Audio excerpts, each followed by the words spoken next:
Hi, I have to start going through and deleting videos and, pictures from my device here. I'm going to be uploading a bunch of these to YouTube. I'm shooting a bunch of them in one shot here, and then, yeah, I've started to see that, yeah, it does get to a point where it gets filled. Uh, Preamble aside, I'm Katrina Payne, the soon-to-be conqueror of the solar empire. That is everybody that's in the solar system. All the planets surrounding that sun will be conquered. Any planet, bit of gas, speck of dirt, even the lint sphere, I will conquer. I'm going through a few minor setbacks being homeless right now, but, I will do it.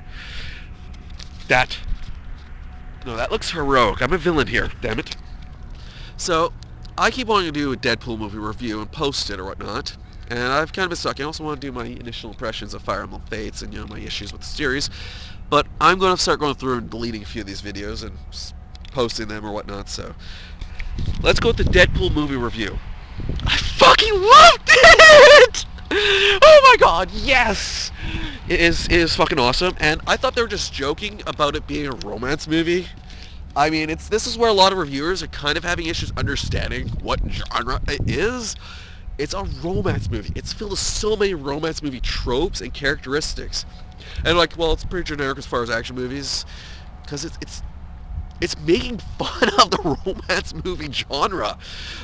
And, I thought they were just joking about that with marketing. I thought they were, doing the bait and switch as a joke.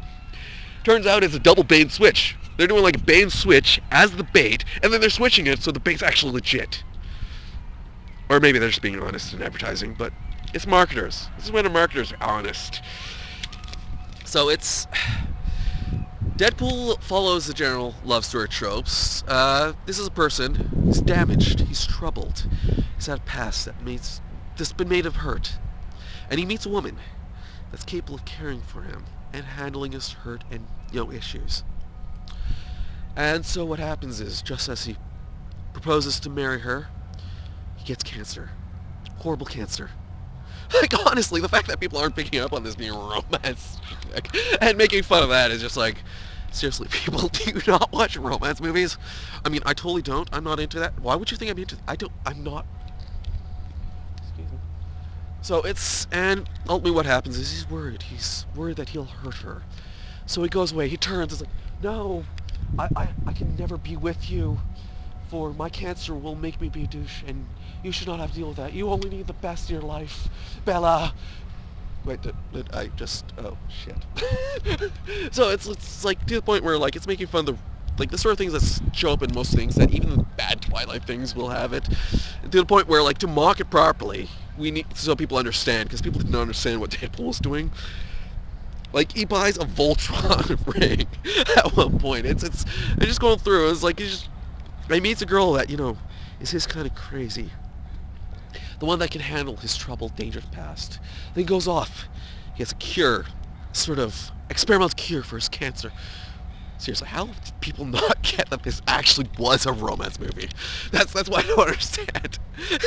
Oh my god, they are actually advertising it accurately. I thought they were just fucking with me. So he gets an experimental cure for cancer, but leaves him completely hideous and disfigured.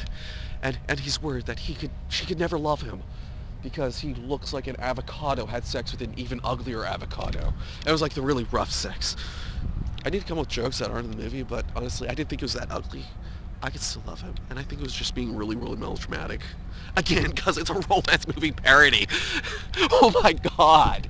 And this is the fact that, how does none of the reviews, because I've been seeing more of the reviews since after I saw it. I saw one, it was Movie Bob, and he wasn't impressed. I was hoping for a non-impressed movie, because I'm viewing this new Tank Girl. It's not. It's a romance movie parody. And so, he wants to talk to her. He can't bring it up, because he's ugly. And she can never love him, because he doesn't look like Ryan Reynolds anymore. He looks like, he caught fire several times. And they just sort of, put him out with, a mace. I mean, bear mace. They put out the fire with bear mace over and over again, every time it happened. What the hell's wrong with you? Why are you putting out fire with bear mace? Ah! There's a fire extinguisher right over there! What's wrong? Yeah, this is... not just once, 5 times at least. And then what happens is, something happens to force him to have to rescue the girl and talk to the girl. Even though that's pretty much all they had to do. The girl's pissed off about that. And yeah, it's just a romance movie parody with dead bodies everywhere. And let's be honest, most romance movies take place in war. What do you think happens in war? Everybody, like, dances around with flowers, and, like, it's springtime for Hitler in Germany. No, people die in wars. Like 5000. Like, read Timothy Findley's The Wars. And, you'll be kind of less stupid about, like, and that's my review. I loved it because it's a wonderful romance movie parody. And it's got superheroes in it, reference of it, but it's taking so many romance movie tropes, and at the thing, yeah, it's coming back. It's flashing back a lot. It's not because, like, Deadpool's annoying. It's because romance movies do that. They don't take, like, the relationship in a proper pace because they got 2 hours, not like 10 years, and they can't go through they have to go, like, the key points of the romance rather than, like, the sort of sitting around in your underwear. They have that too in the movie, believe it or not. Just sort of like sitting around chilling and it's just been like, yeah, that coyote is, kind of silly. Like, they do feature that, which is excellent. I give it, 5 or 7 sort of E containers out of 5, because Mega Man games always have hidden E containers. You think think like what they list there is accurate, but it's not. I'm going to have, like, E containers as my rating thing, because I will defeat Airman, despite him being undefeatable. I will do the impossible. Oh my god, I love how Airman's become the unofficial mascot of, like, Mega Man 2 and possibly Greater Series because of that. Mac Badasses, I love you. But yeah, I love the movie. 7 E containers out of 5, because I got the hidden ones. So I will take you down, Airman. And yeah, I loved it, and yeah, it actually is a romance movie parody. It's not super, like, oh my god, I thought it was just like, oh, loved it. I'm going to see it again once I have more money. I'm going to see it again and again as soon as I have money until it's at the theaters.